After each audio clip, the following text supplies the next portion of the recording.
Hey, good morning everybody, and I mean early good morning.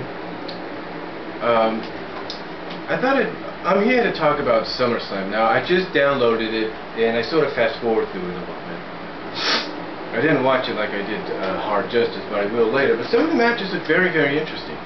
And I'm going to point out some things that I see upcoming because of SummerSlam. There's some new things happening, and some things not happening. Now, first of all, now I know a lot of people are a little upset about the opening match. It looked like it could turn out to be a good match until Nexus interfered. I hate to say it, but I think WWE just put this match on there to kind of... I don't know why they put it at the beginning. I guess they just said, hey, look, you know, they probably just wanted to find a way to keep the title on Ziggler a little longer until maybe Night of Champions. Well, Kofi or whoever can take it off him.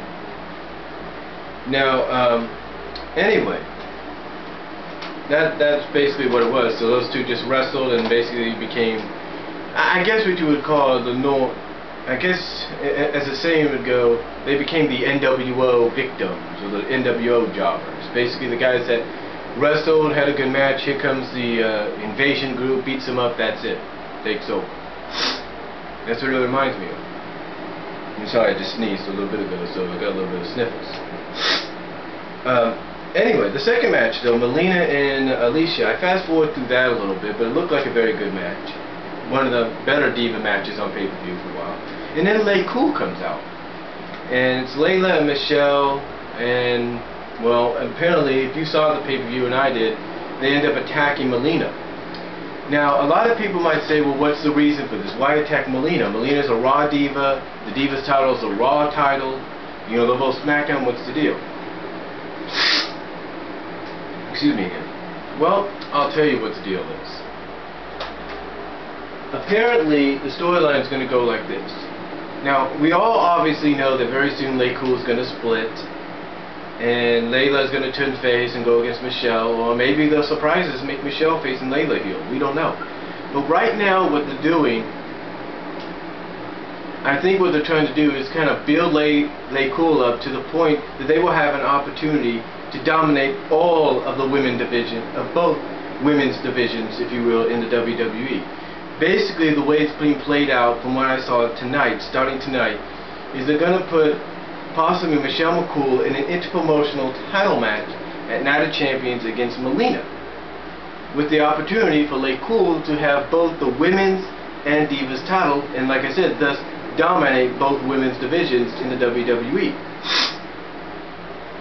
That's the only reason I look at it, because let's face fact, on SmackDown, Teddy Long said, hey, look, ladies, you either got to choose who's going to be the women's champion, or I'm going to do it for you.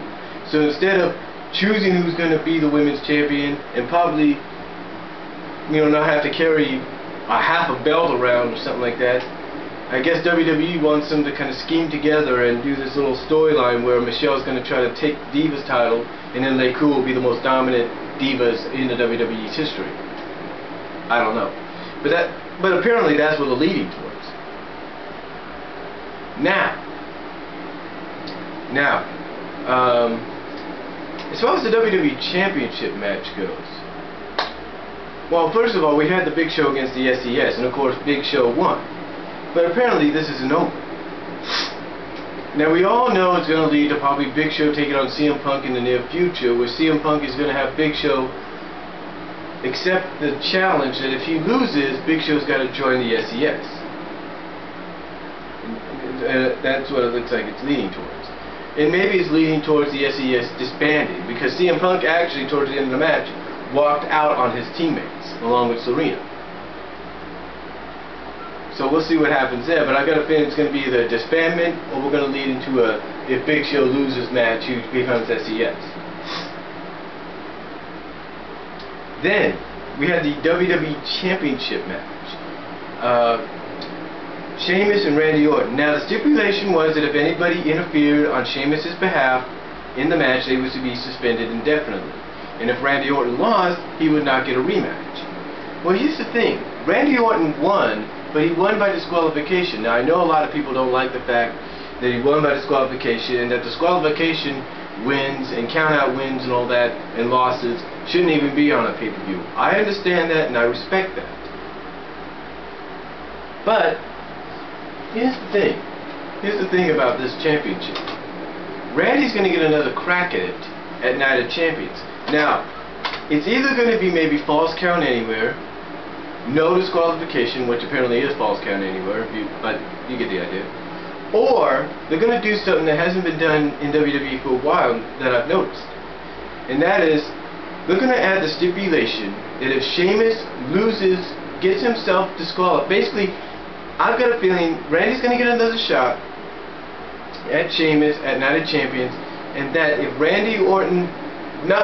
if Sheamus gets himself disqualified blatantly or gets himself counted out blatantly, then he will lose the WWE title that way.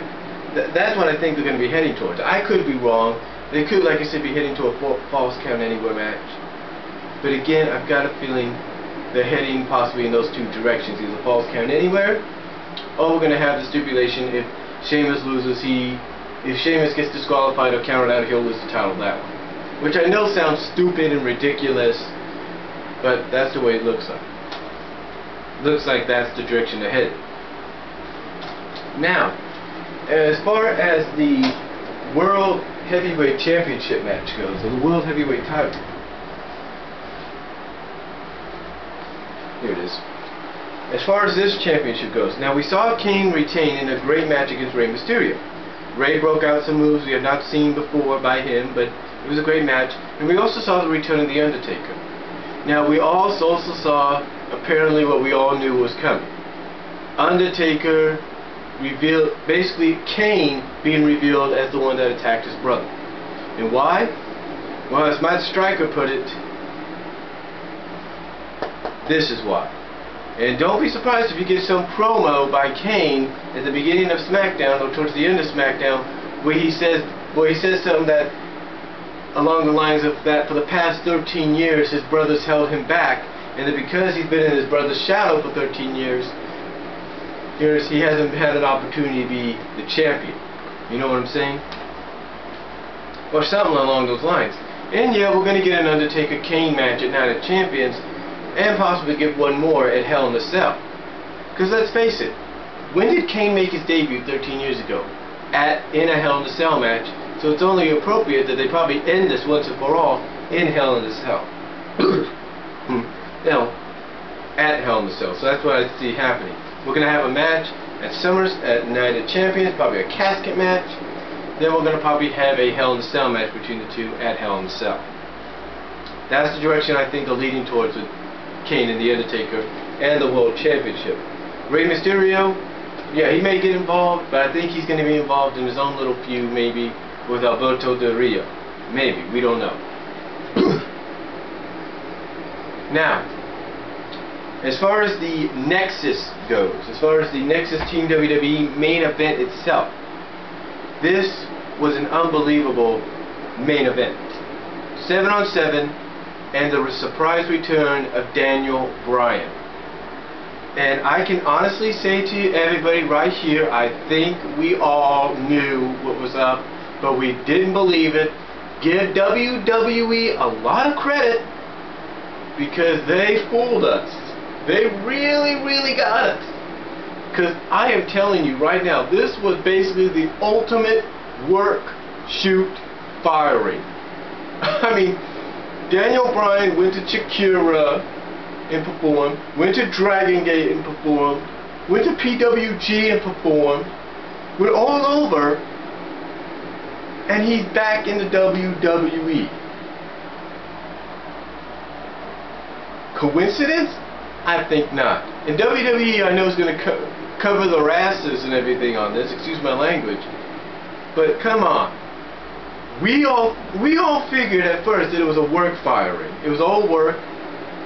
But WWE did everything they could to make it legit. The legal papers and everything, they did everything to make it legit. And it was probably the biggest work, probably the best ultimate, as I said, ultimate worked, swerve, shoot, firing that I have ever seen. Because we all knew Daniel Bryan was going to come back eventually. We just didn't know when.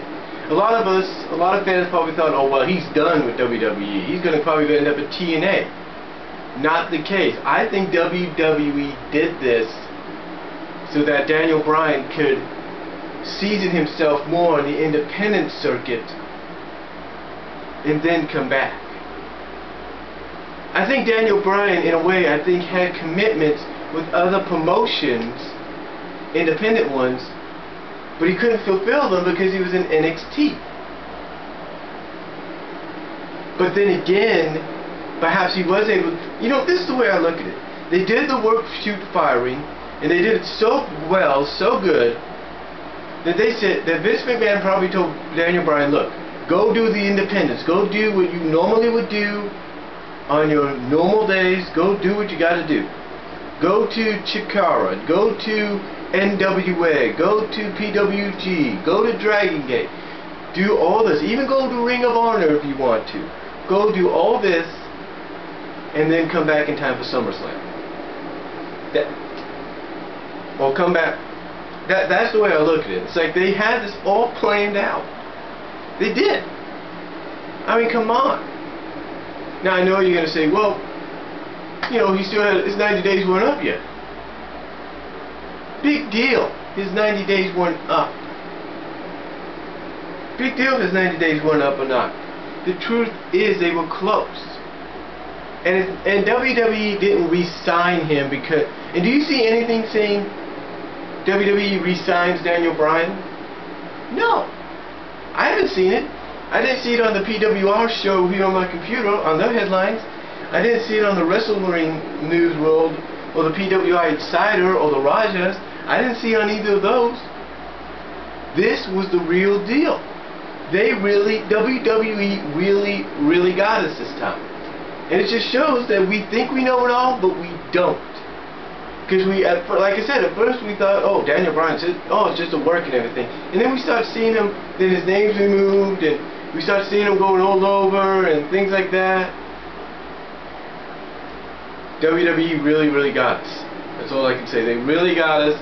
And yes, it wasn't the best SummerSlam in the world, but they give WWE credit. They really got us with this one. They really did. And the match itself, like I said, was a good main event. Nexus really held their own, showed that they were, you know, ready for the big time, if you will. I mean, well, of course, Darren Young and Michael Tarver being the first two eliminated. I guess that kind of shows you what WWE thinks of those two. And I think then Skip Sheffield gets eliminated. Basically back and forth until we're down to one-on-one. And of course, Cena ends up winning the match for his team. Sorry, folks, no Cena heel turn. Because WWE's got too much money invested in John Cena, so there's no heel turn here. But great match overall. Not the best SummerSlam, but a great match to end probably an okay SummerSlam. I know people are going to argue that, but an okay SummerSlam. And I'll give it maybe a 6 out of 10. I haven't really seen it all, but that's the way I look at it by just fast forwarding and looking at some of these matches and everything, and from what people posted and everything and said on YouTube. So I give it a 6 out of 10. And that's all I'm going to say. Tell me what you think. But again, I am truly honest when I say this. WWE got us this time. They really made us think Daniel Bryan was gone. I mean, they went to all lengths. In fact, you got to trust me on this one. He was never gone. They really got us this time. So that's all I'm going to say. Thank you all for watching. Tell me what you think. I'm out.